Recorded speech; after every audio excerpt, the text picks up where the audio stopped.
I'm just going to say this. Parents, you need to do better. And honestly, that's not the first time I've said that. But no, really, parents, we need to do better. These are our future, and the future is looking kind of crazy. Go ahead and check it out. Yo, what's going on, everybody? It's your boy Big Blue's channel where you find a true seek understanding and be the light. So something I want to get a take on is, once again, regarding parenting. This is very key. This determines the future, your household. Let me even bring it to that extent. Even if you're not even caring about the rest of America or, the generations that's coming behind to build up America. This is your household. This is your bloodline. From this point, if you're a parent, the bloodline continues with you. Or if you're young parents, Gen Xers before me, if your kids are young, the bloodline continues with you. If your kids are young, you build up the next bloodline. If you don't have kids yet and you're going and you're about to get married, or you're a millennial like me, and then you're just starting off getting married and wanting to have kids, the bloodline continues with you. So what you do affects the next generation. It could possibly affect the next generation and the next generation. But the thing is, you can only do so much. You can only do so much that will be passed down. The only thing that is consistent is the word of God, because that never changed and that hasn't changed for generations, and it will continuously be passed down. I just want to bring that up first and foremost. Next thing, how we raise our kids is very crucial and important. And I think that this generation of kids that we're having now is a result of the Gen Xers, and even some millennials right now are having kids. They have kids that are like in middle school, right? Let me see, 34. Yeah, some millennials right now have kids that are in middle school. How you raise your kids determines the future, the next generation, whatever you want to call it. So I have a video and I have some information in regards to parenting. And honestly, it's not even information on how to parent. It's information on how to train your child to be a delinquent. So let's go ahead and go with that. Let's just go into this video real quick, and then we'll get into that segment. I'm going to say something. Don't get mad. Don't get mad. She's in fact going to say something, and if you disagree with this take, you are part of the problem. Viewer discretion is advised. Everyone's always saying, oh, the kids are lost. Like the kids don't know how to read. They don't know how to write. They're so disrespectful. They have no social skills. They're just iPad kids times 1,000. Like, it's so bad. It's so awful. Yeah, because the hot Cheeto girls became parents first. Yikes. The boys that were sitting in the back of the classroom drawing on their desk, just making jokes 24/7, they became parents first. What did you expect was going to happen when the worst people you went to school with started popping out babies? That is a literal definition of the quiet part out loud. Because this is something I've thought about for quite some time. I don't know why I haven't said it or made a video on it, but when I saw this video, I was like, bro, she couldn't be more spot on.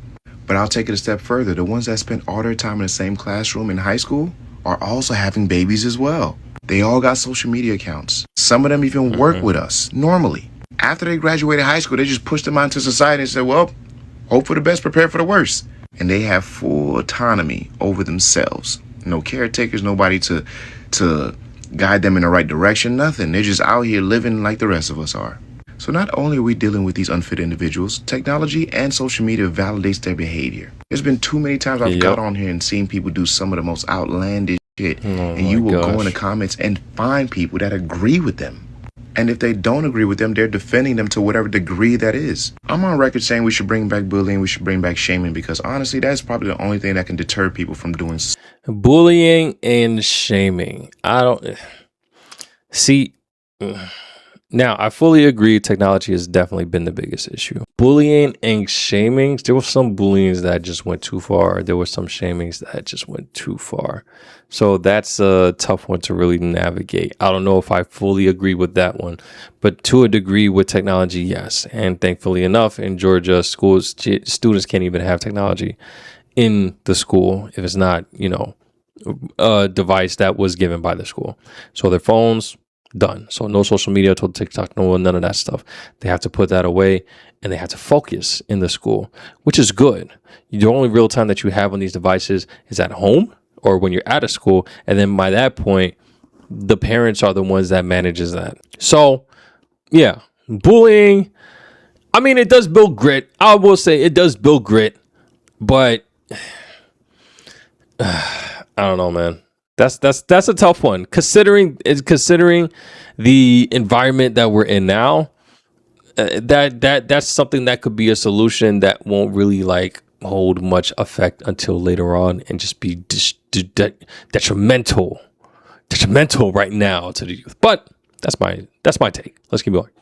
Some stupid especially online. And every time I've ever had to say that is because I'm seeing some of the most wild shit online. And the thing about it is, for example, if you see a parent doing something wild with their kid, I can guarantee you in almost every single video, you'll find at least one person say, oh, y'all doing too much. That's their child. Let them be. Meanwhile, that same kid is taking on the same temperament and same behavioral traits as their parent that was unfit this whole time. Teachers are fed the up with some of y'all kids. A lot of these parents are so unfit, and it's crazy to see. And they're going to continue to be unfit because they got a place like social media to come here and feel safe to some degree. To know that they have a community of people that will support their bull behavior. And if you ask me, it's going to take us to step up to protect them teachers and them children. Start calling these parents out on a bull, despite if you have kids or not. Your opinion matters. Bring back shame in a worse way, especially for people that believe that they don't have to raise their kids at home. They believe that the school system is supposed to raise their kids. And I know I have no true influence over the women, but fellas, please stop procreating with women that are not fit to be mothers. Oh my stop goodness, procreating please. if you're not fit to be a father as well. This is not helping us. All right, so homie, his is self-checkout on YouTube and IG. That's his page. Or 5elf checkout. I don't know how to read that, guys. Please, I'm not hip, guys. I'm not hip. But check him out. I'm probably gonna check out some more of his stuff. So to the last thing that he said.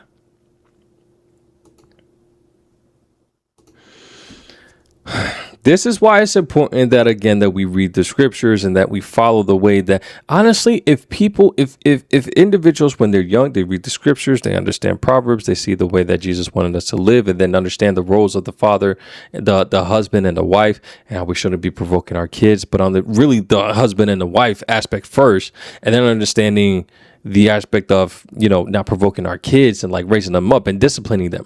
These are all in the Bible. These are all in the Word. So we have a reference, but this is a start. This is a base on how to live in a marriage and having kids. This is why I completely condone people to just, even if you decide that you don't want to be Christian, guys, please, there's information in here that you can utilize to really change your mindset. But you want to go and read, people aren't even going to go and read other authors that probably say the same thing that the Bible says. They're just going to try to wing it or, go off of straight emotion. And that's how we get into these situations with the kids that we're at right now, which is terrible. Aside from that, this is a book. It's called What God Wants Every Dad to Know. This was written by my pastor. And the section that I'm going to read is very pivotal. It tugs at those individuals that are maybe starting out being parents, or even if you've been a parent, that you can kind of look at this and be like, oh yeah, I've done this, and this is probably where I messed up. If you're ever wondering why your kids act the way that they do, why they're acting up, or why they've steered in a different direction. I mean, every kid is going to be different, but this is how we develop a delinquent child. Let's go. This section is called 12 Rules on How to Train Your Child to Be a Delinquent. Number 1, when your kid is still an infant, give him everything that he wants or she wants. This way, he will think that the world owes him a living when he grows up. It's an easy way. It's as simple as that. Number 2, when he picks up swearing and off-color jokes, laugh at him, encourage him. Oh my gosh, this pisses me off. As he grows up, he will pick up cuter phrases that will floor you. Okay. Number 3, never give him any spiritual training. Wait until he's 21 and let him decide for himself. This is pivotal. This is key. Number 4, avoid using the word wrong. It will give your child a guilt complex. You can condition him to believe later when he is you can condition him to believe later when he is arrested for stealing a car that society is against him and is being persecuted. How often have we seen that? Number 5, pick up after him. His books, his shoes, his clothes. Do everything for him so he will be experienced in throwing all responsibilities onto others. Number 6, let him read all printed material he can get his hands on. And never think of monitoring his TV programs. Sterilize the silverware, but let his mind feast on garbage. Number 7, quarrel frequently in his presence. My goodness. And then he won't be too surprised when his home is broken up later. Number 8, satisfy his every craving for food, drink, and comfort. Every sensual desire must be gratified. Denial may lead to harmful frustrations. Oh my God, what will Timmy do? He needs his chocolate. I'm sorry, guys. I don't know why I did it like that. Let's keep going. Number 9, give your child all the spending money he wants. Don't make him earn his own money. Why should he have things as tough as you did? And that's a situation that we run into a lot. We see a lot with these parents when what is that term? I forget what that term is. Y'all put in the comment section what that term is. You know what I'm talking about. We just go far off deep into the opposite end. We just kind of let kids do whatever they want. Free form parenting, something like that. Let's keep going. Number 10, take his side against neighbors, teachers, and policemen. They're all against him. This is going to piss me off.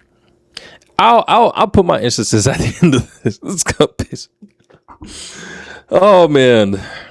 Number 11, when he gets into real trouble, make up excuses for yourself by saying, I never could do anything with him. He's just a bad seed. And number 12, prepare for a life of grief. Okay.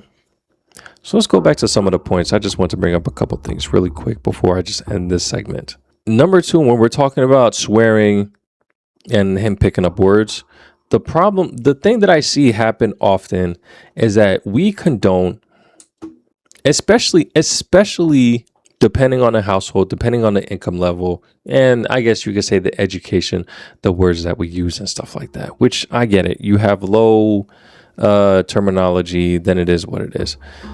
The thing is that kids will pick up everything that you say, and kids will do whatever it is that you do. And if you don't give them any type of discipline, why would they think that this is something that's bad or that they shouldn't do? So likewise, they're picking up on these bad words. If you're not correcting them and making sure that they're not saying these words, they're just going to keep on saying it. And what makes it worse, as we said in this rule, is that your laughter in it leaves him to believe that, oh, this makes other people happy, so let me go ahead and just keep on saying it, draw more attention to me type situation. Now we have potty mouth kids that's just cursing up a storm because mommy, when he was younger, said the F word or an MF for whatever reason, and the kid was around, and then he started repeating it, and we think it's funny because it's a kid that's saying a curse word and it sounds funny and whatnot. But then later on, now he has a potty mouth and he don't know how to correct his vocabulary because nobody told him it was a bad word. But then now going back to the other part, when you have somebody that's trying to correct them, i.e. a teacher or maybe somebody that's in the church, now the parent is coming up talking about why you sitting here trying to tell my kid what to do, this, that, and the third? Why you not letting him be him? This is my kid. I raise him how I want to raise him. And now he's just going to keep on doing what he was initially doing, even though it could be leading him down a bad path. But his mother condoned it when he was younger, and his mother is defending him now, which means that his mother must be right, which means that he should be allowed to do it. Right? Right. Right. The other thing that I also dislike, this was rule number 5, picking up after your kids. It kills me anytime when I'm somewhere and I just see people leaving stuff. And just with them, they just expect somebody to pick up after them. I don't understand at what point as a parent, that you don't allow your kids to clean up after themselves. Unless you just have that much money and you have a housemaid and then they do that anyways. Then I guess. But for those that don't have housemaids, why are you doing everything for your kids? At a certain age, maybe like 3, 4, they should have a general idea of clean up your mess, pick up after yourself, maybe clean your room. When you're about to go shower, put your dirty clothes in the hamper. Put your shoes not on the table, not on the couch, or just leaving it somewhere. When you get home, don't just leave your jacket on the floor. When you're done with your food, throw away your food. If you drop something, pick it up. When I was younger, the second I didn't do any of them things, bro, it was a zoko to my head. With the quickness or quick topping on my behind.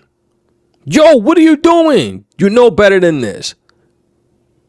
This is discipline to your kid. You easily gonna raise somebody to think that they can just do whatever they want and then somebody's gonna pick up after them. It's craziness. But we have plenty of parents that they think that it's okay. And it's not. The other thing that I find very interesting is that we need to allow kids to understand the concept of money, the concept of earning money, and the concept of money is not everything. There are things that you're going to want, but they're not things that you need. Therefore, you can earn the money to get what you want. And if it is something that you really need, you can earn the money to get that. It's better to teach them that early than later on, because then they're going to get caught in situations like with credit card debt and, taking out unnecessary loans and, all these type of things and making bad decisions when it comes to any type of car situation, possibly. It's important to have these conversations. And if you don't know, it's important to, and that's another thing. If there's stuff out there that you don't know how to navigate, learn it. We have the internet now. We have YouTube. Learn it quickly so that you can tell your kids. Not only do you educate them so that they can have a brighter future, but you educate yourself so that you can have a brighter rest of your life, right? Always be in the mindset to learn something new, not just for yourself, but for the next generation. So when it comes to the whole financial thing, teach them the concept of earning. Teach them the concept of everything just doesn't come to you all willy-nilly, especially as you get older. The thing that I did in my household, for the most part, I live in a house with a bunch of women. So unfortunately, it's kind of tough for a man with women. But a mindset that they know is that I'm here to give you what you need. If you want something, you're going to have to work for that. And maybe I'll be willingly enough to, aid you in getting what it is that you want. Or unless I'm feeling generous, then I'll let you get what you want. But outside of that, my duty is to get you what you need. If you want something bad enough, you make it up yourself. You find a way to get it yourself. You make more money yourself. A lot of times with my wife, our finances are tied together so that we can pay the bills and whatnot. But I monitor every single dollar that goes in and out for the most part.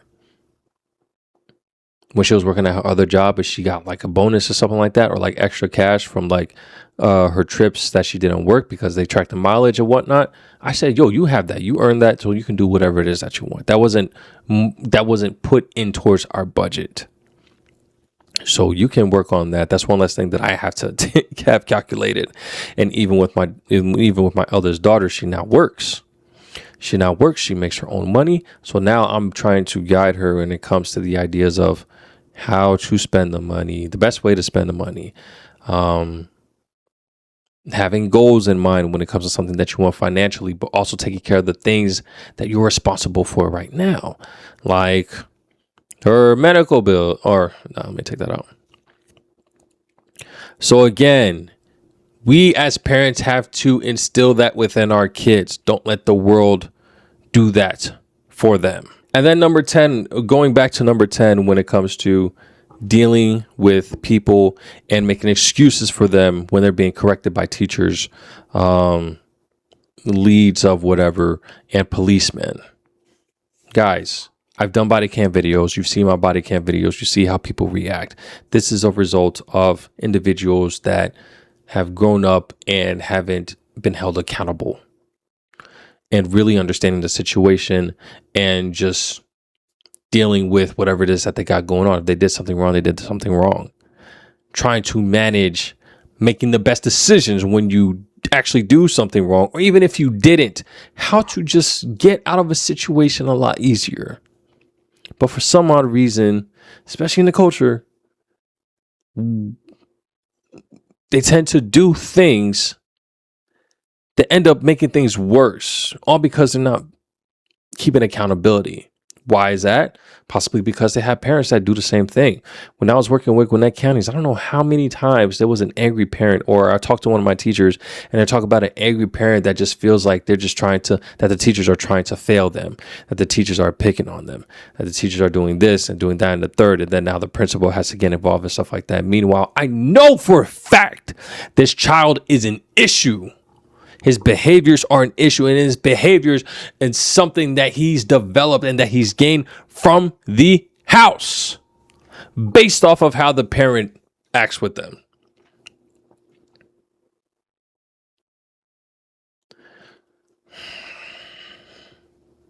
And you know what's crazy? I'm not even a fan of children to that degree. The idea, I mean, now that I'm a parent, it's getting a little better. But like growing up, bro, kids made me upset. I had very little patience for kids. Now that I'm an adult, I have more grace for them, and I realize it's not their fault. It's their parents' fault. But then I had to have grace for them because clearly it was their parents' fault. So what am I doing here? This is to help for the next generation. We need to do better. We need to be more adamant. We need to read the word. Read the word. Read Proverbs. Read the New Testament. Like, read the Old Testament. Read the whole thing. Read the word and receive the guidance on how to be a family man. Go to spiritual individuals, pastors, ministers, church leads, whatever the case may be, that are biblically sound, that pulls straight from the Bible, from the text, and gain information from them. Because I kid you not, I could have continued the same cycle that I did with my parents, but because of the word, because of the scriptures, that broke that chain. And now my relationship with my kids are great. Could it be better? Yes. But it's there. And that's saying way more than what I had when I was younger. But there's more to go, guys. There's more to learn. There's always more to learn. There's always more knowledge to gain. But you got to seek it. You got to seek it, and it will be available. And this is for the future. This is for the next generation. This is for your kids and your kids' kids and your kids' kids' kids. Guys, make the right decisions. Seek the Lord. Y'all let me know in the comment section what y'all think. I'm going to catch you on the next one. Take it easy. Peace.